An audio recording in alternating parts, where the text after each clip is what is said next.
with the Russian-Ukrainian conflict threatening to spill over into international boundaries. Oil and gas prices are increasing and inflation is at an all-time high. The world is in a state of complete disaster. People could lose their jobs, their homes, and worst of all, their entire savings. If you thought the Great Recession of 2008 was bad, brace yourself for the mother of all recessions by the end of 2022 in the United States of America. Even the world's greatest billionaires believe that the United States is on the verge of its worst financial and economic collapse. Jeff Bezos' charges concerning President Biden's role in the country's high inflation rates are ridiculous, so don't miss the end. With a net worth of $340 billion, Elon Musk was the richest man in the world in November 2021, surpassing J.D. Rockefeller's estimated peak net worth of $300 billion. Things were looking up for Musk, and he entered the new year with an air of confidence after all. He was named Time's most influential person of 2021. As of the conclusion of the first quarter of 2022, Musk's net worth has fallen by more than $100 billion due to a number of factors, including the fall in Tesla shares and the effects of Russia and Ukraine's conflict. In late December 2021, Musk tweeted that a global recession was imminent, which triggered a financial crisis unlike anything we've ever seen before. However, when one of his followers inquired about when he thought the next recession will occur, Musk stated that predicting macroeconomics is difficult to say the least, and that he had a gut feel that it would occur in the spring or summer 2022, but not later than 2023. According to investor Leon Cooperman, the consequences of the U.S. Federal Reserve's policy tightening and rising oil prices could lead to a recession in the United States by 2023.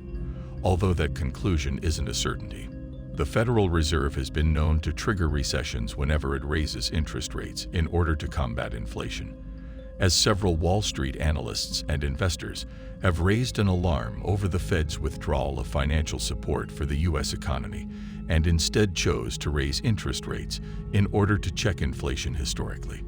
Cooperman has slammed the Federal Reserve for failing to respond quickly enough to the growing consumer prices, characterizing them as the most irresponsible bundle of fiscal and monetary policies. A recession is often preceded by a bear market. Therefore, Cooperman decided to warn investors of this risk.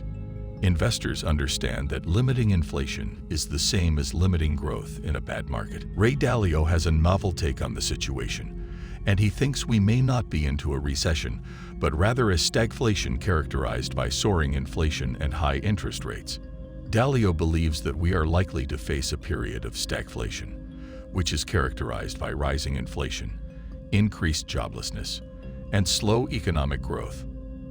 An oil barrel is now selling for more than $100, up from $70.68 in 2021. This is causing a rippling effect on the pricing of other basic goods, as well as hurting consumer confidence. This is not the first time that oil prices have skyrocketed.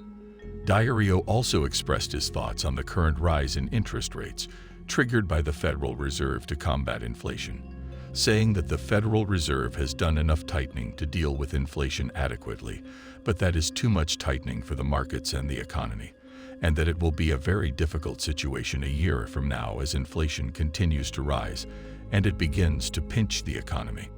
Warren Buffett reiterated advice he's given for years about inflation at the 2022 Berkshire Hathaway annual shareholders meeting. He said that the best defense against inflation is to constantly improve your skills and work extremely hard to be the best at what you do. Buffett believes that the only way to combat inflation and an upcoming recession is to be exceptionally good at something people are a fan of. It's the same advice Buffett has given before, which is that skills, unlike currency, are inflation-proof. If you've mastered a skill in high demand, you'll see a return regardless of the value of the currency. Buffett went on to say that your abilities cannot be taken away from you and cannot be inflated away from you. The best investment is anything that helps you develop yourself and is not taxed at all. In the absence of self-investment, Buffett advised investors to put their money into well-run companies that produce high-quality goods. When most billionaires expressed concern about inflation and the possibility of a recession, Jeff Bezos took the unusual step of accusing President Joe Biden of spreading misinformation on Twitter. This came after he responded to Biden's suggestion that large corporations like Amazon pay their fair share of taxes to help lower the high rates of inflation currently being experienced by the rest of the country's consumers. Amazon has been criticized for some questionable tax years, like 2017 and 2018, when its financial filings showed that it did not pay any income tax and instead was to receive a tax refund from the federal government.